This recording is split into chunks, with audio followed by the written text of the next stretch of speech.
حضرت عثمان ابن مظعون رضی اللہ تعالیٰ عنہ کے ساتھ پیار کرتے تھے، محبت کرتے تھے۔ اور اسی طرح میرے بھائیوں، رسول اللہ صلی اللہ علیہ وآلہ وسلم کی دعوت چاروں اطراف میں پھیلنا شروع ہو گئی۔ ایک بادشاہ تھا، اپنے قبیلے کا سربراہ تھا اقسم سیفی۔ حافظ ابن کثیر رحمۃ اللہ علیہ نے ابن کثیر کے اندر یہ واقعہ نقل کیا ہے کہ اقسم سیفی اس تک اسلام کی دعوت پہنچی۔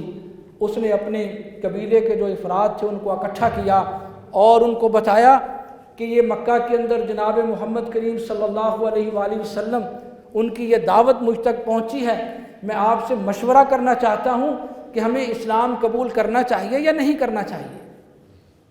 جب اس نے اپنے رفقا سے مشورہ کیا تو انہوں نے کہا جناب آپ سب سے پہلے ایسا کریں کہ اس محمد کریم صلی اللہ علیہ وآلہ وسلم کے پاس اپنا ایک وفد بھیجیں، ڈیلیگیشن بھیجیں جو ان کی دعوت، ان کا پیغام اور ان سے ملاقات کر کے آئے۔ ایک وفد طے پایا، رسول اللہ صلی اللہ علیہ وآلہ وسلم کی خدمت میں حاضر ہوئے۔ آپ کی خدمت عالیہ میں حاضر ہو کر انہوں نے رسول اللہ صلی اللہ علیہ وآلہ وسلم سے گفتگو کی۔ اس میں سے پہلا سوال یہ کیا، من انتا، کہ آپ کون ہیں؟ رسول اللہ صلی اللہ علیہ وآلہ وسلم نے من انتا کے جواب میں فرمایا، انا محمد ابن عبداللہ، میں عبداللہ کا بیٹا محمد ہوں صلی اللہ علیہ وآلہ وسلم۔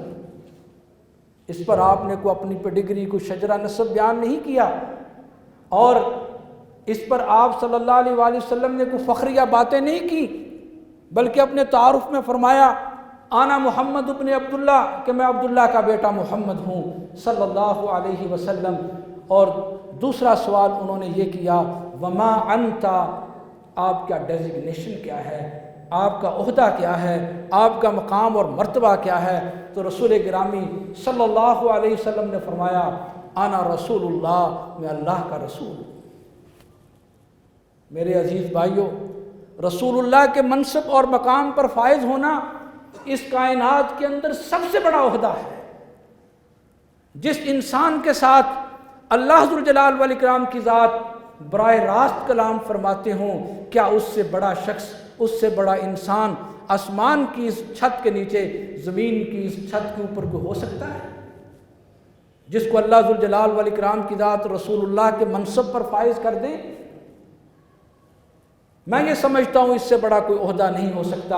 اور اگر کوئی شخص رسول گرامی جناب محمد کریم صلی اللہ علیہ وآلہ وسلم کو رسول اللہ کہہ کر پکارتا ہے، میں یہ سمجھتا ہوں کہ وہ رسول اللہ صلی اللہ علیہ وآلہ وسلم کے ساتھ سب سے زیادہ محبت اور پیار کرنے والا ہے۔ سب سے بڑا عہدہ اس کائنات کے اندر رسول اللہ کا ہے، اللہ کا نمائندہ ہونا ہے، اللہ کا پیغمبر ہونا ہے، اور اللہ کی طرف سے رسالت کا بل جانا ہے۔ اور یہ سب سے بڑی نصیبے کی بات ہے، کیونکہ رسول اللہ کے ساتھ اللہ کی ذات براہ راست کلام فرماتے ہیں۔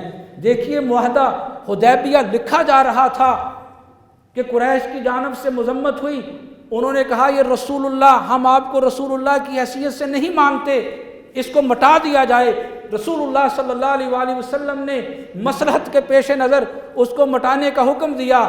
جناب عمر رضی اللہ تعالیٰ عنہ کہتے ہیں اللہ کے رسول صلی اللہ علیہ وآلہ وسلم اتنی مصلحت؟ تو آپ اس کے جواب میں فرماتے عمر، میں جانتا ہوں انا رسول اللہ، میں اللہ کا رسول ہوں۔ اس کا مطلب ہے وحی میری طرف نازل ہوتی ہے، وحی تمہاری طرف نازل نہیں ہوتی۔ وما ينطق عن الهوى ان هو الا وحی یوحی، رسول وہ ہوتا ہے جس کی طرف وحی نازل ہو، اور وحی کی 7 اقسام جس طرح میں نے پہلے عرض کیا، حافظ ابن قیم رحمۃ اللہ علیہ نے بیان فرما دی۔ اس میں سے ایک وحی کی قسم یہ بھی ہے کہ اللہ سبحانہ و تعالیٰ ایسے انسان کے ساتھ براہ راست کلام فرماتے ہیں۔ تیسرا سوال انہوں نے کیا کہ آپ پر نازل کیا ہوتا ہے، آپ کے پاس اللہ کا کون سا پیغام ہے؟ اگر تم رسول اللہ ہو تو ہمیں ذرا اس اللہ کا پیغام بھی سناؤ۔ تو رسول اللہ صلی اللہ علیہ وآلہ وسلم پڑھتے ہیں، ان اللہ یأمر بالعدل والاحسان وایتاء ذی القربى وینہی عن الفحشاء والمنکر والبغی یعظکم لعلکم تذکرون۔ جب رسول اللہ صلی اللہ علیہ وآلہ وسلم نے یہ آیت مبارکہ پڑھی،